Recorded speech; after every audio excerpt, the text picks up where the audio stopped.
अस्सलाम वालेकुम नाज़रीन, आप यूट्यूब चैनल देख रहे हैं। मैं तकवीम मिराज। यूट्यूबर डकी भाई इस वक्त जो है वो मुश्किलात के सिलसिले में घिरे हुए हैं। उनकी मुश्किलात में कमी नहीं हो रही। ज़िला कचहरी से और सेशन कोर्ट से उनकी दरख्वास्त ज़मानत खारिज कर दी गई थी। अब उनका ट्रायल शुरू हो चुका है। आज उनके जुडिशल रिमांड के बाद फिर से उनको अदालत में पेश किया गया था और वहाँ पे उनका ट्रायल शुरू हो चुका है। और मजीद जिस्मानी रिमांड से हट के अब उसको जुडिशल रिमांड के लिए जो है वो दोबारा से जेल मुंतकिल किया गया। अब वो फिजिकल रिमांड के ऊपर नहीं है, वो जुडिशल रिमांड में है, जेल में है, जेल पुलिस की हिरासत में है, लेकिन उसका ट्रायल शुरू हो चुका है। इस मुकदमे में तकरीबन 9 गवाहान है। चलान मुकम्मल तौर पे जमा करवाया जा चुका है। उसमें डकी भाई को मुजरिम करार दिया गया है। लेकिन ये सारा मामला इस वक्त काफी सारी कानूनी पेचीदगियों का शिकार भी हो चुका है। लोअर कोर्ट्स में या फिर सेशन कोर्ट में जो डकी का $3,46,000 का एक क्रेडिट था जो एनसीसीआई ने क्लेम किया था, उसकी मनी ट्रेल नहीं दी गई। इसके अलावा जो भी और इल्जामात थे उनको साबित करने में एनसीसीआई अभी तक कामयाब रही है। आज का जो एक माहौल था कि सख्त सिक्योरिटी, डकी को जब अदालत में लाया गया वहां पे ट्रायल होता है और अभी ये जो ट्रायल का सिलसिला शुरू हुआ है ये कुछ 4-5 पेशियों के ऊपर आके खत्म हो जाएगा।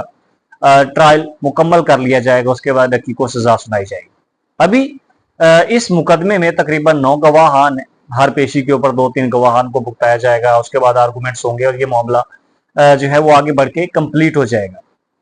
लेकिन डकी की जानिब से अभी तक जो है फ्री टू गो नहीं दिया गया उस्मान मुश्ताक साहब को। उनके जो वकील हैं कि वो लाहौर हाई कोर्ट के अंदर दरखास्त जमानत दायर करें।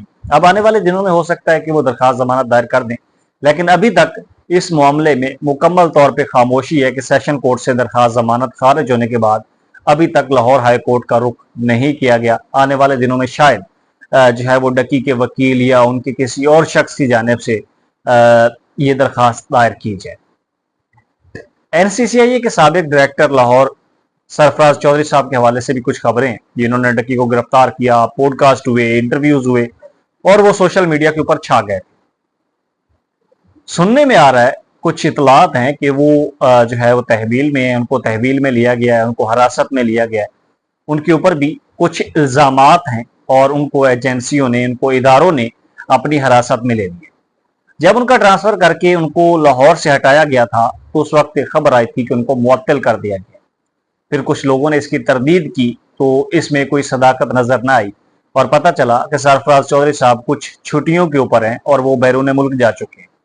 लेकिन अब जो इतलात आ रही हैं कि उनको हिरासत में लिया गया और उनके ऊपर कुछ इल्जामात हैं कि उन्होंने एक बड़ी करप्शन की है, मुबैना तौर पे उन्होंने बहुत ज्यादा पैसा खाया है और इसके पीछे क्या वजूहात हैं कि वो खुद ही कानून नाफिज करने वालों के शिकंजे में आ गए और वो खुद एक बड़े प्लेटफॉर्म पे रह के इन सब चीजों को जो है वो पकड़ दकड़ में मसरूफ थे, लेकिन अब खुद उसी मुकदमे में, उसी इल्जाम में वो हिरासत में आ गए। अब इसकी तस्दीक होगी या फिर तरदीद होगी, जो भी चीज होगी आपके सामने जरूर रखेंगे। लेकिन अब ये मामला काफी बिगड़ता चला जा रहा है और डकी की मुश्किलात में भी इजाफा होता चला जा रहा है। डकी के वकील बाबा ओपी, उनकी दरखास्त मंजूर हो चुकी है, उनकी जमानत हो चुकी है, वो जेल से रिहा भी हो चुकी है। उसके पीछे क्या वजूहत थी, मैंने आपको एक इंटरव्यू उनके वकील का करके बताया था कि उन्होंने अपना मनी ट्रायल दिया, सारी चीजें सामने रखी और वो इस मुकदमे से बाजियाब हो गए। अब इन सारी चीजों को लेके आगे क्या डेवलपमेंट्स होंगी आपके साथ जरूर शेयर करेंगे। तब तक के लिए इजाजत दीजिए। अल्लाह।